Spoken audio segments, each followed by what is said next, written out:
Once again, Trump aide paints a picture of a White House racked by chaos, infighting when she was press secretary for then-President Trump. Stephanie Grisham never publicly briefed reporters from the iconic lectern in the White House briefing room. But now, many months after Trump has left office, Grisham has a lot to say. In her new book, I'll Take Your Questions Now, What I Saw at the Trump White House, the longtime Trump staffer paints a portrait of an administration racked by chaos and infighting egged on by the president himself. At the White House, Trump was the distant, erratic father we all wanted to please, Grisham writes. It is far from the first tell-all book to come out about the prior administration from an angry former aide. At this point, spurned Trump loyalists turned critics could basically have their own section in a bookstore. Still, Grisham stands out because in a White House where turnover was constant, she managed to go from the campaign to working in the White House and remained there for almost all of Trump's presidency. She also was one of the few who worked closely with both the president and the famously press-shy First Lady Melania Trump. In the first few pages, Grisham sums up her tenure this way: "For nearly 6 years I was as close to the Trump family as anyone could be. I saw everything, I saw it all. There's no doubt Grisham saw plenty." She dishes on Trump's talks with Russian President Vladimir Putin and other world leaders, Melania Trump's reaction, or non-reaction, to the Jan.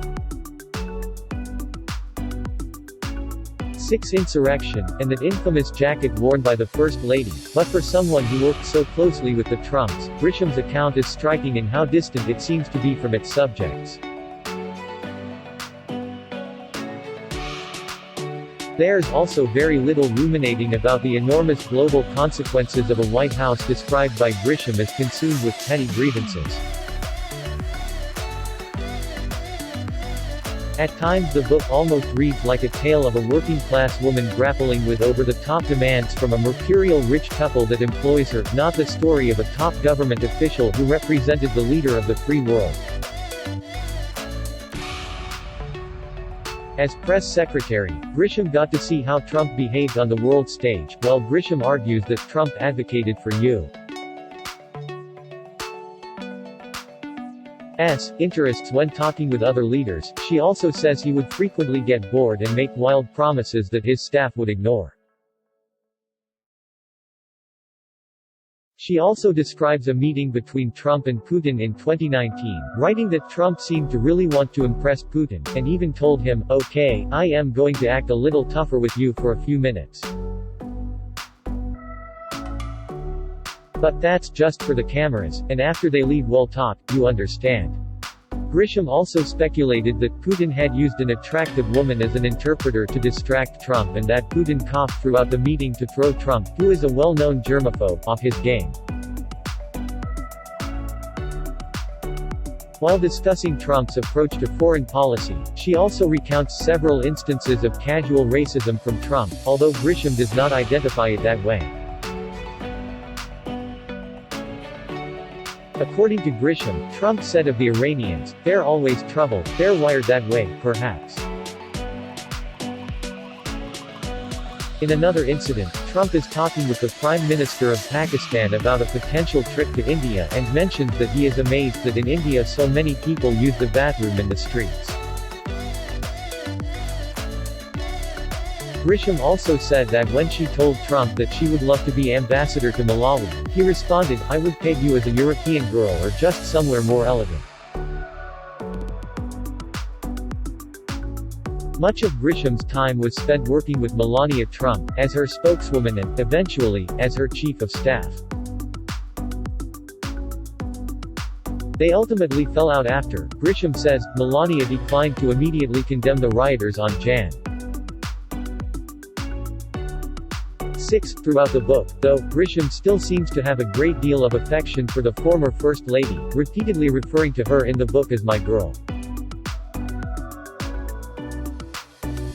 Still, it's not clear that the warm feelings were ever really reciprocated. In the midst of the scandal about secret payments Trump made to cover up an alleged affair with an adult film actress, Grisham asked Melania about whether she would like to go for a walk on the private beach at the Trump's Mar-a-Lago resort. She said she made the invitation as a friend, so they could talk woman to woman, but Melania assumed it was a press opportunity and asked whether there would be paparazzi, and the heart-to-heart walk never happened. As for the infamous jacket that the First Lady wore on Air Force One when she visited children separated from their parents at the southern border, Grisham does not offer much of an explanation. The green jacket with the words "I really don't care, do you?" set off a firestorm of criticism. At first Grisham put out a statement saying it was just a jacket, but then President Trump tweeted it was a message for the media. Grisham said she was distracted and did not know about the jacket until reporters started asking about it. She said the president made up the idea about it being a message because he was upset about the coverage.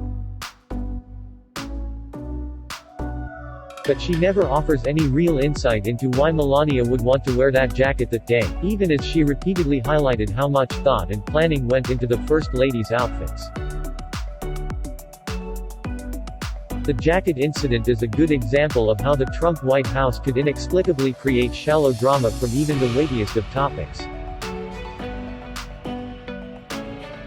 Throughout the book, it's striking how small and insular the White House seems, with officials fighting and backbiting over positions in motorcades and photo ops and constantly attempting to shift blame.